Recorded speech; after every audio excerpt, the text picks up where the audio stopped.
Neste vídeo, veremos alguns usos do evento do tipo sinal, ou signal em inglês. Os eventos sinal são usados para enviar ou receber sinais dentro ou fora do processo. Por isso, são úteis tanto para a comunicação entre partes de um mesmo processo, quanto para a comunicação entre processos que estão vinculados por uma relação hierárquica. Isso implica que é possível sinalizar a ocorrência de um evento que pode ser detectada em qualquer parte do processo, subprocessos e até processos ancestrais. O comportamento dos sinais varia dependendo se são eventos de início, eventos intermediários ou eventos finais. Por sua vez, esses eventos podem desencadear um sinal, throwing, ou capturar um sinal, catching. Com base nisso, a notação muda. Por exemplo, os eventos intermediários têm uma borda dupla, enquanto os eventos de início e fim têm uma borda simples. Quando são eventos de disparo, o triângulo é escuro, e quando um sinal é capturado, o triângulo é claro. Um evento de sinal de início permite que um processo comece quando um sinal é recebido de outra parte do processo, ou processos hierarquicamente relacionados ao processo onde está definido. Por esta razão, eles são sempre do tipo captura, ou catch. Um evento de sinal do tipo fim permite que, ao finalizar um fluxo de processo, se envie um sinal a outra parte do processo ou a processos hierarquicamente relacionados. Eles são sempre de disparo, ou throw. Um evento de sinal do tipo intermediário pode ser de disparo ou de captura, dependendo do valor de sua propriedade throw, true ou false, respectivamente, e podem ser colocados em qualquer parte do processo, geralmente entre atividades. Vamos ver alguns desses símbolos em ação. A agência de viagens nos pediu para modelar o processo de publicação de pacotes turísticos para seus clientes. Cada pacote envolve várias reservas de bilhetes e várias reservas de hotéis, e um pacote só pode ser publicado se houver disponibilidade dessas reservas. Isso implica que o processo deve garantir um certo número de passagens e quartos, de modo a poder publicar pacotes de uma certa atração turística. Ao mesmo tempo, o processo deve ser eficiente, ou seja, as consultas sobre as companhias aéreas e os hotéis devem começar ao mesmo tempo, mas se os bilhetes necessários não puderem ser obtidos, a busca de quartos em hotéis deve ser cancelada. O processo deve garantir que apenas os pacotes sejam publicados se ambas as passagens e acomodações estiverem asseguradas. Para implementar esse processo no GeneXus, abrimos o GeneXus Modeler, criamos um objeto do tipo Business Process Diagram e chamamos Develop Travel Packages. Para começar, arrastamos um símbolo de Non-Start Event. Em seguida, inserimos uma tarefa interativa. Nós a chamamos de Preselect Attractions e conectamos ao Non-Start Event.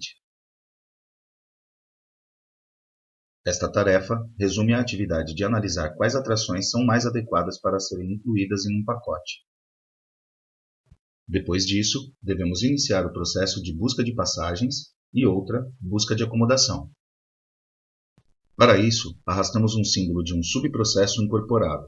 Nós o chamamos de Find Available Tickets e nós o juntamos à tarefa previamente definida. Nós adicionamos outro subprocesso incorporado, Find Available Accommodations, e também unimos a ele a tarefa Preselect Attractions. Para que possamos completar o processo de desenvolvimento de pacotes turísticos, devemos garantir que ambos os subprocessos tenham sido concluídos com sucesso. Poderíamos fazer isso definindo um dado relevante do tipo booleano que foi configurado em cada processo, dependendo se o processo foi concluído com sucesso ou não. E, em seguida, utilizar um gateway inclusivo para sincronizar os caminhos provenientes de cada subprocesso, de modo que apenas o processo de desenvolvimento de pacotes turísticos termina se ambos os subprocessos tiverem sido bem-sucedidos. Embora esta solução seja possível, envolve a definição e configuração de dados relevantes. Podemos obter um resultado semelhante se usar sinais, sem a necessidade desses dados relevantes. Em vez do gateway inclusivo, inserimos um end event do tipo sinal e o conectamos à saída do subprocesso de buscar passagens disponíveis. nós atribuímos o nome de Tickets Available para o sinal, e vemos que um evento final do tipo sinal já é do tipo throw, porque o triângulo está escuro. Em um Signal End Event, não podemos alterar o valor de sua propriedade stroke, uma vez que não está disponível e seu valor é sempre true. Da mesma forma, inserimos um Signal End Event na saída do subprocesso de encontrar acomodações, e nós damos o nome de Accommodations Available.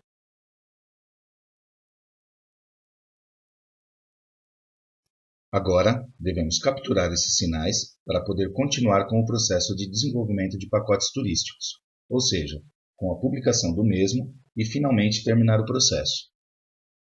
Para isso, inserimos um Parallel Gateway, ao qual o conectamos a partir da tarefa Preselect Attractions. Isso nos permitirá bifurcar o fluxo em dois caminhos. Ao contrário do Exclusive Gateway, usado quando o caminho que o fluxo do processo deve seguir depende da avaliação de uma condição de tipo verdadeiro-falso, um Parallel Gateway nos permite dividir o fluxo em dois ou mais caminhos, sem avaliar nenhuma condição. Devido a isso, também é possível modelar esse mesmo comportamento sem usar um Parallel Gateway, mas simplesmente juntando dois conectores. No entanto, o uso do Parallel Gateway pode esclarecer o diagrama em determinadas circunstâncias.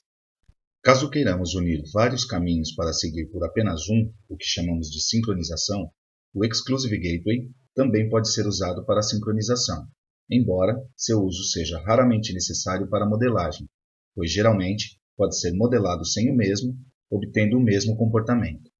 Esta forma de modelar tem seu risco, uma vez que na ausência de sincronização, a tarefa após a união dos caminhos poderia ser executada várias vezes, uma para cada estrada que se juntou, à medida que a sequência de fluxo de cada caminho está chegando.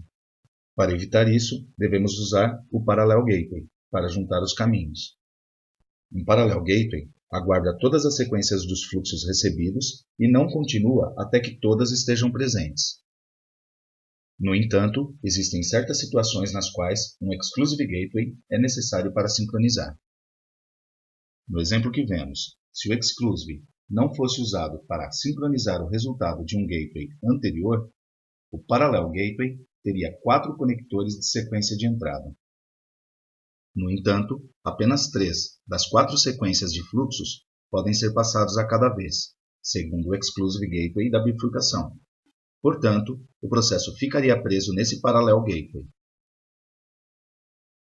Continuando com o nosso modelo, adicionamos um evento intermediário do tipo sinal para cada caminho e os conectamos do Parallel Gateway.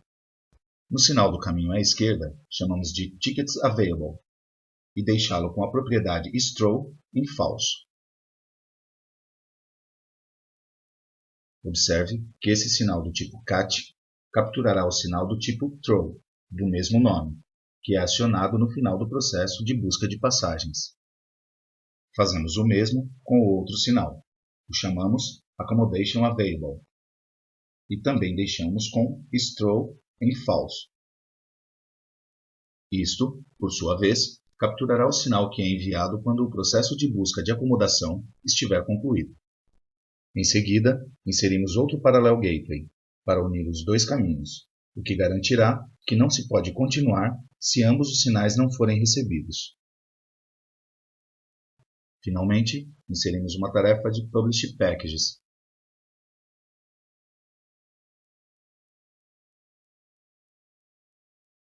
A conectamos ao Parallel Gateway e adicionamos um Non-End Event para concluir o processo, ao qual adicionamos a descrição Packages Successfully Developed. Com isso, conseguimos uma implementação que atenda ao requisito de que o processo não pode ser considerado finalizado se as passagens e acomodações necessárias não forem obtidas. No entanto, isso não torna o processo eficiente. Lembre-se de que a agência de viagens nos pediu para não iniciar o processo de encontrar acomodações se você não obteve os tickets anteriormente. Para fazer isso, também usamos sinais. Vamos clicar 2 vezes no processo Find Available Tickets para defini-lo. Vemos que uma janela em branco se abre, onde iremos adicionar os símbolos que representam o processo de obtenção de passagens. Para começar, inserimos um Non-Start Event e uma tarefa de Contact Airlines. Como esta tarefa será executada várias vezes, uma para cada companhia aérea contatada, nós vamos para a sua propriedade de Loop Type e atribuímos o valor Multi-Instance. Para analisar as informações obtidas, uma vez que todas as companhias aéreas foram contatadas, inserimos uma tarefa de script com o nome Check Availability e a conectamos à tarefa de Contact Airlines. Agora arrastamos um Exclusive Gateway. Se houver passagens disponíveis, terminamos o processo com um End Event, o caminho padrão. E se não houver passagens para construir um pacote turístico, terminamos o processo com um Terminate End Event, o que garante que não apenas o subprocesso esteja concluído, mas também o processo principal de desenho do pacote. Em seguida, definiremos o processo de encontrar acomodações nos hotéis para ver se podemos oferecer um pacote para a atração pré-selecionada. Clicamos duas vezes sobre o subprocesso Find Available Accommodations, arrastamos um Known Start Event e, em seguida, inserimos um símbolo de um evento intermediário do tipo sinal. Colocamos o nome de Tickets Available, como chamamos o Signal End Event no final do processo de pesquisa de passagens para o pacote. Nós vamos às suas propriedades e verificamos que a propriedade Stroll está em False, pois queremos que este evento seja CAT e capture o sinal enviado quando o processo de busca de passagens estiver concluído.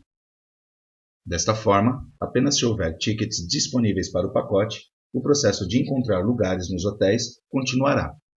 Continuando com a definição do processo, inserimos uma tarefa interativa denominada Contact Hotels, na qual definimos a propriedade Loop Type no valor Multi-Instance, uma vez que esta tarefa deve ser repetida várias vezes, uma para cada hotel contatado.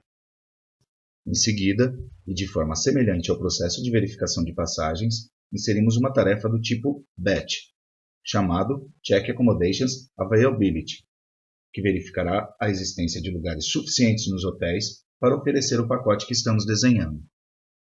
Para terminar, inserimos um Exclusive Gateway e, se houver disponibilidade de lugares nos hotéis, que é o resultado esperado, encerramos o processo com um Known End Event, com a etiqueta Places Available.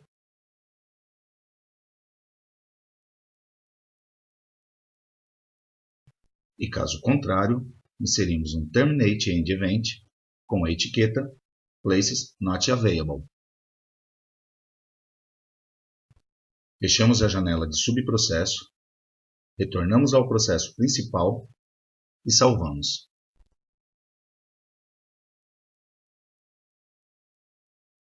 Desta forma, definimos um processo que atende ao objetivo de projetar um pacote turístico de forma eficiente, como nos pediram na agência de viagens.